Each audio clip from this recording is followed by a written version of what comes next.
Alright, let me tell you about one of the most terrifying, heart-stopping moments of my entire life as a musician. This was it. My big debut with a new band. We'd practiced for months. We had our set list dialed in, and we landed a gig at Parker's Casino in Seattle. For us, this was a huge deal. The place was packed, the energy was electric, and you could just feel the anticipation in the air. I was behind my kit, feeling the adrenaline surge. My hands were a little sweaty, but I was ready. This was our moment to shine. The lights went down, the crowd roared, and our lead guitarist hit that first power chord. The sound just exploded through the room. I came in right on cue. Cymbal crash, hi-hat sizzling, and then it was time for the kick drum to lock in with the bass. I stomped my foot down on the pedal for that first heavy, driving beat. And then, nothing. Just a limp, floppy feeling under my foot. I stomped again. Nothing. My heart instantly dropped into my stomach. Primera looked down, and my worst nightmare had come true.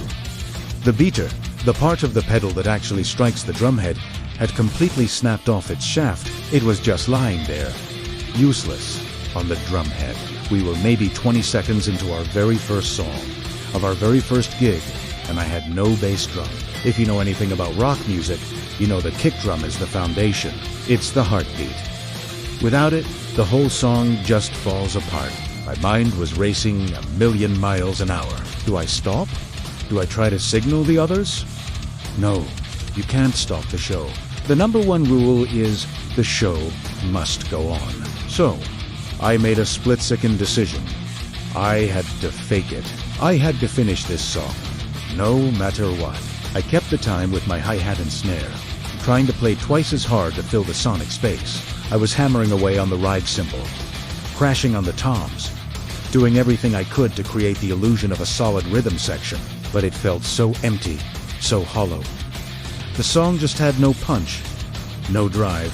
Out of the corner of my eye, I could see our guitarists and bassists starting to turn their heads. They had this confused, slightly panicked look on their faces. I could practically hear them thinking, "What is going on? Where's the kick?" They'd glance back at me, eyebrows raised, and I'd just try to give them a nod like, "Keep going, don't stop." It was the longest 3.5 minutes of my life. Every second felt like an hour. I was just praying for the song to end. I'm trying to keep a straight face. Acting like this is all part of the plan. But inside, I'm in a full-blown panic. The crowd probably just thought we were some weird, experimental band that didn't believe in bass drums. Finally, the last chord of the song rang out. The moment it did, I practically dove off my drum stool. I held up the broken beater to the band, and their faces went from confusion to a look of horrified understanding. Our singer, being a pro, grabbed the mic and started talking to the crowd.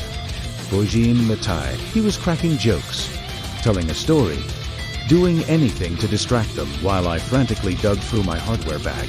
My hands were shaking so bad I could barely unscrew the wingnut on the pedal. I found my backup beater, thankfully. I had one and slapped it on. By the time I was ready, the band was vamping, waiting for my cue. I gave them a nod, counted them in, and we slammed into the second song. When that kick drum hit, full and load, it was the best sound I had ever heard. The rest of the show went off without a hitch, but I'll never forget the sheer terror of that first song. It taught me a valuable lesson. Always, always have a backup for your backup. Thanks so much for listening to my little horror story. If you've ever had a gig disaster, I'd love to hear about it in the comments below.